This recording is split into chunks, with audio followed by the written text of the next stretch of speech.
हर महीने की 21 से 22 तारीख को मुझे यूट्यूब की तरफ से एक मेल आता है, जिस मेल में बेसिकली जो भी मेरी पेमेंट होती है, पेमेंट से रिलेटेड यूट्यूब की तरफ से मेल आता है कि जो आपकी पेमेंट है वो आपके बैंक अकाउंट की तरफ भेज दी गई है। और यहाँ पर 5 बिजनेस वर्किंग डेज में, यानी जो भी 5 कामकाजी दिन होते हैं जिन दिनों में बैंक्स ओपन होते हैं, तो 5 वर्किंग बिजनेस डेज में जो मेरी पेमेंट है वो मेरे बैंक अकाउंट में आ जाएगी। और अगर 5 वर्किंग बिजनेस डेज में ये पेमेंट मेरे पास नहीं आती है, ऐसे में वहां पर एक ही तरीका होता है अपनी पेमेंट को पाने का कि आप जो है वो अपने बैंक में जाकर इस बारे में बात करें। अब यहाँ पर दोस्तों हर महीने मुझे जो है वो इस तरह का मेल आ जाता है और मेल आने के 4-5 दिनों के भीतर ही जो मेरी पेमेंट है वो भी मेरे बैंक अकाउंट में आ जाती है। इस बार जो है वो मैं पूरी तरह से रिलैक्स था और मैंने सोचा कि यहाँ पर 26 या फिर 27 तारीख तक जो पेमेंट है वो मेरे बैंक अकाउंट में क्रेडिट हो जाएगी। लेकिन यहाँ पर दोस्तों जब 28 से 29 तारीख आ गई और पेमेंट जो है वो मेरे बैंक अकाउंट में नहीं आई, बार बार चेक करने के बाद भी ना ही यहाँ पर मुझे कोई मैसेज मिला पेमेंट क्रेडिट होने का, और बैंक अकाउंट जब मैंने चेक किया तो वहां पर भी मुझे किसी भी तरह की कोई भी पेमेंट देखने को नहीं मिली। कुछ टाइम बाद जाकर जो पेमेंट है वो तो मेरे बैंक अकाउंट में आ ही गई, लेकिन इस बीच जो है वो मुझे काफ़ी सारी नई चीज़ें भी पता चली, काफ़ी ज़्यादा मुझे परेशान भी होना पड़ा। एडसेंस के द्वारा मुझे ये तक कह दिया गया था कि जो मेरा बैंक अकाउंट है वो डीएक्टिवेट हो चुका है या फिर क्लोज हो चुका है, तो वो भी मैं आप सभी लोगों को बताऊंगा और कैसे ये जो पेमेंट है वो मेरे बैंक अकाउंट तक सक्सेसफुली आ गई। खासकर जिन लोगों को पेमेंट से रिलेटेड कोई प्रॉब्लम कभी हुई है या जो भी लोग यूट्यूब के प्लेटफॉर्म पर अर्निंग कर रहे हैं, उन सभी लोगों को कभी ना कभी ऐसी दिक्कत आ सकती है। इस वीडियो को लास्ट तक जरूर देखिएगा, ये वीडियो आप लोगों के बहुत ही ज्यादा काम आने वाली है। अभी तक आपने इस वीडियो को लाइक नहीं किया तो जल्दी से लाइक कर दीजिए, साथ ही चैनल को सब्सक्राइब नहीं किया सब्सक्राइब कर दीजिए। चलिए दोस्तों वीडियो को स्टार्ट करते हैं। यहाँ पर देखिए दोस्तों, सबसे पहले तो एक फर्स्ट मेल आता है जहां पर मुझे ये बताया जाता है कि जो मेरी पेमेंट है वो एडसेंस की तरफ से रिलीज कर दी गई है। उसके बाद दोस्तों मैं जो है वो सिंपली वेट कर रहा था कि 6 से 7 दिनों के अंदर जो पेमेंट है वो मेरे बैंक अकाउंट तक आ जाएगी, लेकिन 6 से 7 दिन बीतने के बाद भी यहाँ पर जो पेमेंट है वो मेरे बैंक अकाउंट तक नहीं आई थी। साथ ही जब मैं अपने एडसेंस अकाउंट में चेक कर रहा था तो वहाँ पर मुझे सभी चीज़ें नॉर्मल दिख रही थी, कहीं पर कोई भी वार्निंग नहीं दिख रही थी। जस्ट एक जो पेमेंट की डिटेल होती है जहाँ पर आप सभी लोगों को पेमेंट की आईडी वगैरह और कुछ बिलिंग आईडी वगैरह यहाँ पर देखने को मिलती है, वही सारी इन्फॉर्मेशन देखने को मिल रही थी और कोई भी जानकारी वहाँ पर ऐड नहीं थी। मैंने वो एडसेंस अकाउंट में जो भी मेरी पेमेंट की डिटेल थी, मैंने उस डिटेल का स्क्रीनशॉट लिया और उसे लेकर मेरा जो बैंक है मैं वहाँ पर चला गया जानकारी लेने के लिए कि आखिर जो पेमेंट है वो अभी तक क्यों नहीं आई। कई बार हमारे साथ ऐसा होता है कि जब हम बैंक में विजिट करते हैं तो काफ़ी सारे लोगों को हमारी जो प्रॉब्लम है वो समझ में ही नहीं आती, आखिर हम किस बारे में बात कर रहे हैं। ना ही तो उन्हें ये कुछ ऑनलाइन अर्निंग की चीज़ों के बारे में ज़्यादा उन्हें कुछ पता होता है, ना ही यहाँ पर जो इंटरनेशनल पेमेंट होती है इसके बारे में उन्हें कोई खास जानकारी होती है। तो पहली बात तो ये चीज़ें उनको समझाना ही बहुत ही ज़्यादा मुश्किल था। फिर भी जैसे तैसे मैंने किसी तरह उन्हें अपनी बात समझाई और मैंने उनसे कहा कि आप प्लीज़ एक बार मेरे अकाउंट में चेक करिए कि मेरे अकाउंट में किसी भी तरह की कोई भी प्रॉब्लम तो नहीं है या फिर कोई एक ऐसा अमाउंट है जो कि होल्ड में डला हुआ हो, जो कि मुझे रिसीव होना है लेकिन वो जो है वो किसी भी कारण की वजह से रुका हुआ हो और वो रिलीज नहीं हो रहा हो। तो उन्होंने मेरे अकाउंट से रिलेटेड सभी चीज़ें चेक की। मेरे अकाउंट में कोई भी प्रॉब्लम नहीं थी दोस्तों, केवाईसी वगैरह सब कुछ हो चुका था, आधार कार्ड पैन कार्ड सारी चीज़ें यहाँ पर अपडेटेड थी, सारी जानकारी मैंने उनसे ले रखी थी। इसके बाद दोस्तों उन्होंने मुझसे कहा कि आप हमारे जो ब्रांच के मैनेजर हैं उनसे कॉन्टैक्ट करिए। तो मैं यहाँ पर दोस्तों जो है वो ब्रांच के मैनेजर के पास गया। अब मैनेजर के पास जाने के बाद दोस्तों मैंने उनको अपनी प्रॉब्लम बताई कि हर महीने मुझे इतने दिन के अंदर अंदर जो मेरी पेमेंट थी वो रिसीव्ड हो जाती थी, लेकिन इस महीने जो है वो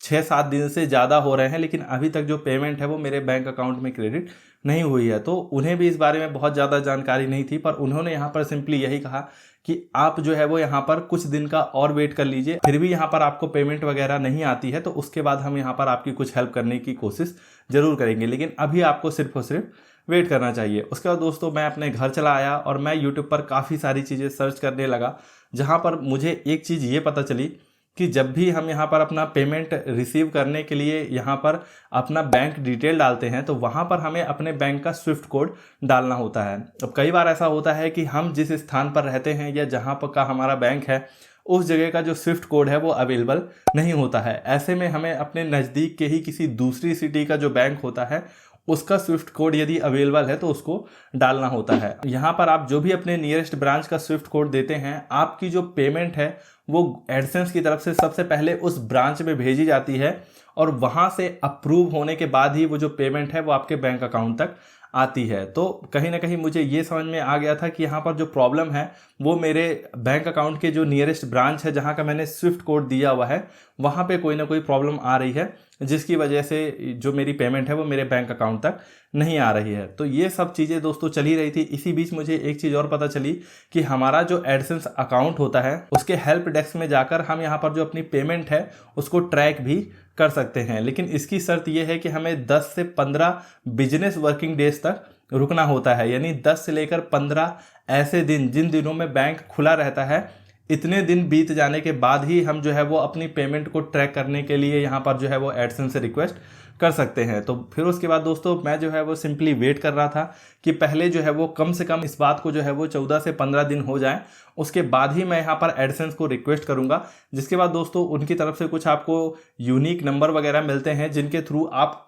अपने बैंक में जाकर उनसे अपनी पेमेंट को ट्रेस करवा सकते हैं। तो यहाँ पर दोस्तों 12 से 13 दिन बीत जाने के बाद मैं अपने एडसेंस अकाउंट में गया, एडसेंस से वही हेल्प वाले ऑप्शन में जाकर रिक्वेस्ट करने के लिए, और वहाँ पर जो भी प्रोसेस है जिसके थ्रू मैं अपनी पेमेंट को ट्रैक कर पाऊँ उस वाले ऑप्शन में जाने लगा। उससे जाने से पहले दोस्तों जैसे ही मैं अपने एडसेंस अकाउंट के पेमेंट वाले ऑप्शन पे गया, वहाँ पर मुझे क्लियरली लिखा हुआ दिखाई दे रहा था द अकाउंट इज क्लोज्ड। और उस बैंक अकाउंट में मैंने काफ़ी सारे पेमेंट भी इस बीच ट्रांसफ़र करके देखे थे कि कहीं मेरे खाते में पेमेंट आने जाने में तो कोई दिक्कत नहीं है, पर ऐसा कुछ भी नहीं था। सारी चीज़ें चालू थी, फिर भी यहाँ पर जो बैंक अकाउंट है वो यहाँ पर क्लोज्ड दिखा रहा था। इसके बाद दोस्तों मैंने सिंपली क्या किया, YouTube पर वापस से ये सारी चीज़ें सर्च की। तो वहाँ पर दोस्तों मुझे कोई खास यहाँ पर जानकारी नहीं मिली। किसी ने कहा कि आप वहाँ पर जो इन्फॉर्मेशन है उसको डिलीट करके दूसरे बैंक की ऐड कर दो, किसी ने कहा कि वहाँ पर उस बैंक अकाउंट को हटाकर वापस से उसी बैंक अकाउंट को ऐड कर लो। तो काफ़ी सारे लोगों ने तरह तरह की चीज़ें बताई, लेकिन मुझे कुछ भी समझ में नहीं आ रहा था कि मैं यहाँ पर क्या करूँ। मैं तो पूरी तरह से श्योर था कि जो मेरा बैंक अकाउंट है वो पूरी तरह से सही है और पूरी तरह से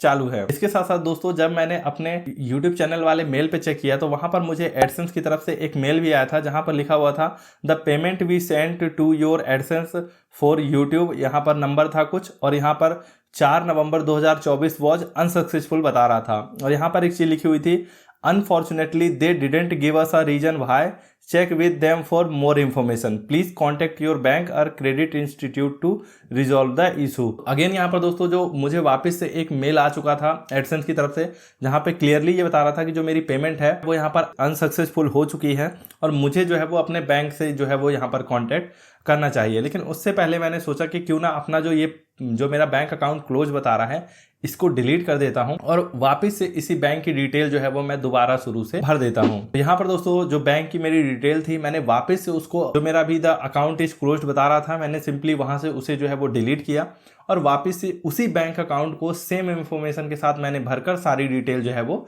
सेव कर दी। अब डिटेल यहाँ पर सेव करने के बाद दोस्तों मेरा जो एडसेंस अकाउंट था वो यहाँ पर उसकी जो बैंक इंफॉर्मेशन थी डेफिनेटली वो यहाँ पर चेंज हो चुकी थी। और यहाँ पर दोस्तों 4 तारीख को मुझे मेल आया था अनसक्सेसफुल का और उसी दिन मैंने अपना बैंक अकाउंट वापस से उसी को रीअपडेट कर दिया। उसके बाद दोस्तों 7 नवंबर को वापस से मुझे एडसेंस की तरफ से मैसेज आया कि उन्होंने जो पेमेंट है वो वापस से मेरे उसी बैंक अकाउंट में जो डिटेल मैंने दी है उसमें भेज दी गई है। और अगेन यहाँ पर जो है वो मुझसे 5 बिजनेस वर्किंग डेज के लिए इंतजार करने के लिए कहा और उसके बाद भी यदि पेमेंट नहीं आती है वापस से मुझे बैंक में जाना होगा। दोस्तों 3 दिन तक तो मैंने यहाँ पर वेट किया, मैं यहाँ पर कहीं कुछ नहीं गया। चौथे दिन मैं जो है वो वापस फिर से बैंक गया और वहाँ पर दोस्तों मैं जो है वो इस चीज़ के बारे में वहाँ पर जानकारी लेने लगा। यहाँ पर सबसे बड़ी प्रॉब्लम ये भी थी दोस्तों कि जिस बैंक मैनेजर से मैं पिछली बार मिला था वो इस बार बैंक में अवेलेबल नहीं थे। तो इस वजह से मुझे जो भी वहाँ पर कर्मचारी अवेलेबल थे मुझे उनसे ही यहाँ पर इस बारे में सहायता लेनी पड़ी। तो उन्होंने कहा कि हम इसमें आपकी कोई खास मदद नहीं कर पाएंगे। मैंने उन्हें बताया था कि मैंने जिस ब्रांच का स्विफ्ट कोड डाला है तो उन्होंने कहा कि हम आपको यहाँ पर जो है वो एक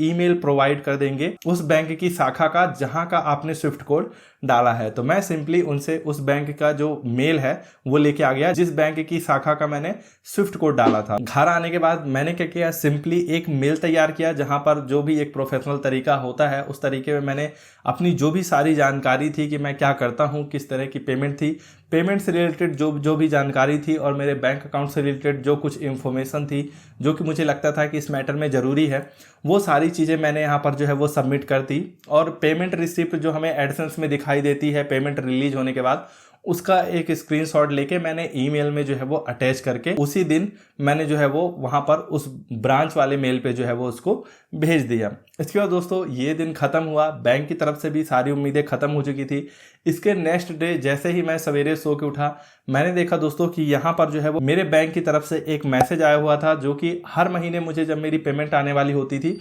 उसके पहले जो है वो मुझे आ जाता था। यहाँ पर मुझे समझ में आ गया कि अब जो पेमेंट है वो फाइनली मेरी अब जो है वो मेरे बैंक अकाउंट में आ जाएगी आज या कल में। उसके 2-3 घंटे बाद दोस्तों यहाँ पर जो मेरी पेमेंट थी वो भी मेरे बैंक अकाउंट में आ गई। यहाँ पर आपको बिल्कुल भी घबराना नहीं है, परेशान नहीं होना है। सबसे पहले तो आपको अपने बैंक अकाउंट को अच्छी तरह से चेक करना है। Aadhaar card update, PAN card update, KYC, re KYC, आजकल तरह तरह की चीज़ें जो होती हैं सारी चीज़ें आपको अपने बैंक अकाउंट में चेक कर लेनी है। जो कुछ यदि कमी है उसको कंप्लीट कर लेना है। सारी चीज़ें यदि सही है, फिर भी एडसेंस अकाउंट में यदि आपका अकाउंट क्लोज्ड बताता है, सेम इंफॉर्मेशन के साथ आपको वापस से उसी बैंक अकाउंट को ऐड कर देना है। उसके बाद भी यदि आपकी प्रॉब्लम सॉल्व नहीं होती है तो जाहिर सी बात है कि जिस भी ब्रांच का आपने यहाँ पर स्विफ्ट कोड दे रखा है, हर ब्रांच का अपना एक ईमेल आईडी होती है जिस पर आप उनसे ऑनलाइन कांटेक्ट कर सकते हैं, तो आप उनसे भी कांटेक्ट कर सकते हैं। इसके अलावा आप अपने ही बैंक के मैनेजर से भी रिक्वेस्ट कर सकते हैं कि जिस ब्रांच का आपने स्विफ्ट कोड डाल रखा है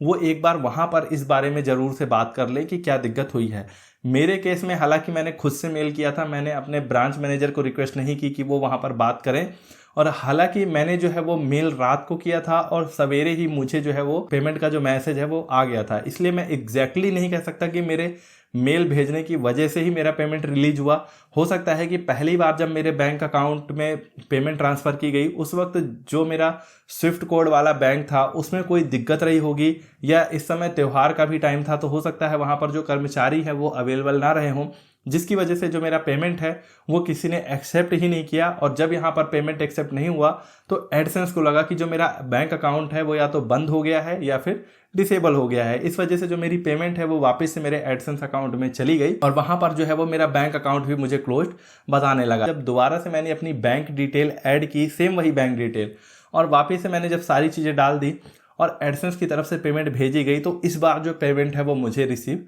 हो गई। तो अगर आपकी भी दोस्तों इस तरह से पेमेंट से रिलेटेड यदि कोई प्रॉब्लम है तो आपको भी घबराना नहीं है, परेशान नहीं होना है। सारी जानकारी आपको सही से अपने एडसेंस अकाउंट में हमेशा डाल के रखनी है और अपने बैंक अकाउंट को अच्छी तरह से चेक करना है और सारी जानकारियाँ, सारी चीज़ें सही तरीके से डाल देनी है। दोस्तों वीडियो कैसा लगा मुझे जरूर बताएं। अच्छा लगा हो तो लाइक कर दीजिए, चैनल को सब्सक्राइब नहीं किया सब्सक्राइब कर दीजिए। सो मिलते हैं अपनी नेक्स्ट वीडियो में, तब तक good bye and take care.